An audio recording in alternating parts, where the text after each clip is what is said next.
बहुत समय पहले की बात है। एक हरे भरे जंगल के पास एक छोटा सा गांव था। उसी जंगल के अंदर एक रहस्यमयी दुनिया थी जहां परियां रहती थीं। उन परियों की रानी को सब लोग परी माँ कहते थे। परी माँ बहुत दयालु, समझदार और ममता से भरी हुई थीं। कहा जाता था कि जो भी सच्चे मन से उन्हें याद करता, उसकी मदद जरूर होती थी। परी माँ की दुनिया बहुत सुंदर थी। चारों ओर चमकते फूल, रंग बिरंगे पेड़, ठंडी हवा और झिलमिलाते झरने थे। वहाँ कोई भूखा नहीं रहता था और न ही कोई दुखी होता था। परी माँ सबका ख्याल रखती थी, जैसे एक माँ अपने बच्चों का रखती है। उसी जंगल के पास बसे गांव में एक गरीब परिवार रहता था। उस परिवार में एक छोटी बच्ची थी, जिसका नाम राधा था। राधा बहुत भोली और नेक दिल थी। वो अपने माता पिता की मदद करती, घर का काम संभालती और किसी से झगड़ा नहीं करती थी। अगर गांव में कोई दुखी होता, तो राधा चुपचाप उसकी मदद कर देती। एक साल गांव में बहुत बड़ी मुसीबत आ गई। कई दिनों तक बारिश नहीं हुई। खेत सूखने लगे, तालाब खाली हो गए और लोगों के पास खाने के लिए अनाज भी कम पड़ने लगा। गांव के लोग बहुत परेशान हो गए। सबने भगवान से प्रार्थना की, लेकिन हालात नहीं बदले। धीरे धीरे लोग निराश होने लगे।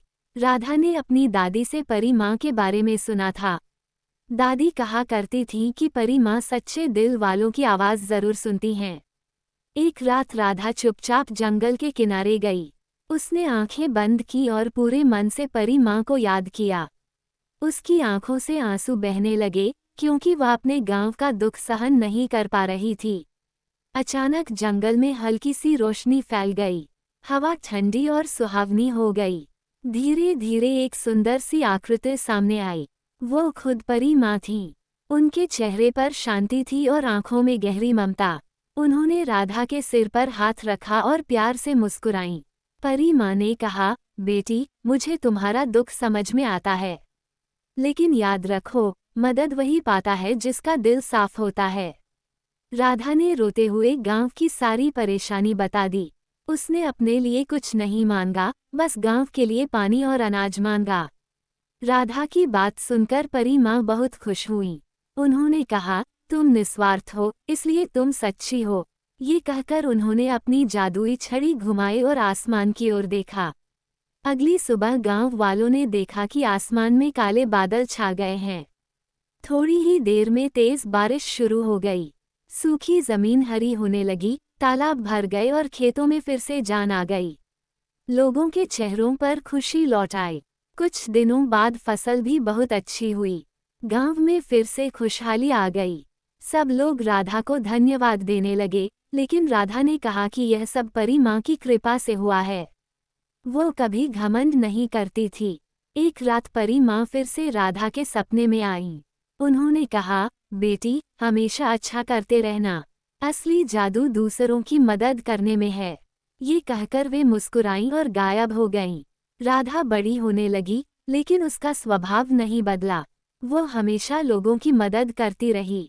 गांव के बच्चे उसे देखकर सीखने लगे कि दया और सच्चाई कितनी जरूरी होती है। जब कोई बच्चा रोता, तो राधा उसे परी माँ की कहानियाँ सुनाकर चुप कराती।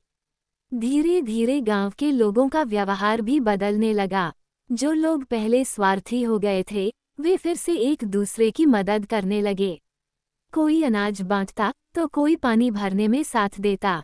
गांव में फिर से प्यार और एकता लौट आई। एक दिन गांव में दूर से आए कुछ मुसाफिर बीमार पड़ गए। लोग डर गए, लेकिन राधा बिना सोचे समझे आगे बढ़ी। उसने उनकी सेवा की, पानी पिलाया और खाने का इंतजाम किया। उसकी सेवा देखकर मुसाफिर बहुत भावुक हो गए। उन्होंने कहा कि उन्होंने इतना नेक दिल इंसान पहले कभी नहीं देखा। तब गांव वालों को समझ आया कि परी माँ की कृपा सिर्फ जादू से नहीं, बल्कि अच्छे कर्मों से मिलती है। राधा अब पूरे गांव की बेटी बन चुकी थी। लोग कहते थे कि जब राधा मुस्कुराती है, तो लगता है जैसे परी माँ खुद गांव में आ गई हों।